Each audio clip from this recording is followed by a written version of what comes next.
There's something about the immersion in a community experience over the course of several days, one right after the other. There's something about students working together as part of a team.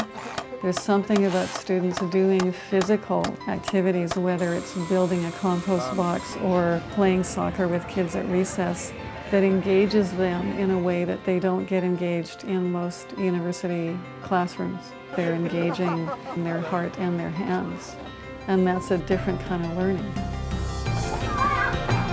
I'll be seeing you guys later. I know you. You know me? How do you know me? During Reading Week, we had a project with the UBC students, and the project was to hold a math fair. We had 16 different projects, and they were all over the map, everything to do with math. And these are grade 7 students working well outside their realm. A lot of kids buzzing around, trying to figure out exactly how to make something interactive, because I mean, that's a real challenge. There's something magical that happens bringing university students into elementary schools. My partner, Andrew, I didn't understand any of the strategies until he explained it in video games, Command and Conquer games. Like, it's the exact same thing as chess.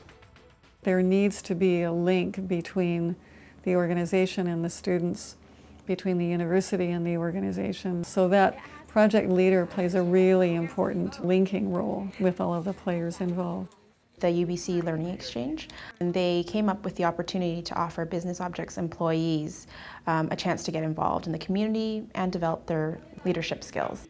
My role was a project leader, leading a group of about 10 UBC student volunteers to provide guidance to them, to help them work with the elementary school students, and to keep the project going and keep it on task. Each of the kids working on a different project was amazing. There was one student, he was on a project about the Pythagoras theorem, which is, you know, a concept for a grade 7 student. It's very challenging. And he had a hard time catching up. He missed the first day and he was catching up on the second day, and we had to keep kind of working with him and reminding him. And on the third day when he was presenting, he was able to explain the theorem. He was able to use the example of a baseball field and talk about that. You know, I'd walk by and I'd be like, all right, what's the Pythagoras theorem? And he'd just spit it out. And every time he said it, he was so excited. And I think that moment, I just realized, you know, what a change and what a difference we were making there. Leadership is really about inspiring, motivating, getting people going, encouraging people, helping develop people. And for me, when I came out of that, realizing how I could apply that to my own team at the office, and knowing that there was a difference in just being a manager and then truly being a leader. The initiative, the leadership, the energy that students can generate is surprising and continually surprises me every year.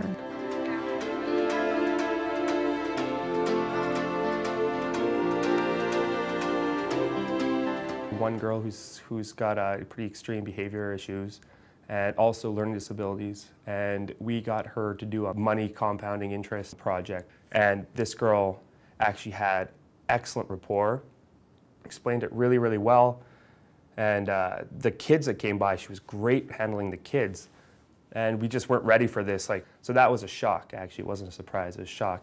So it shows, you know, that that girl that worked with her, the UBC student, really did a great job, and so did she. So it's just that one-to-one support that they were getting, you know. We just can't offer that. I've got, like, you get 30 kids in a classroom, you're not going to get to go to each one and spend 3 days teaching one concept. So you get these kids who are just gaining self-confidence from learning something that is way beyond what they're supposed to be learning. It was awesome. And so, yeah, it was really, I learned a lot. I learned that my kids were a lot brighter than, you know, you give them credit for sometimes.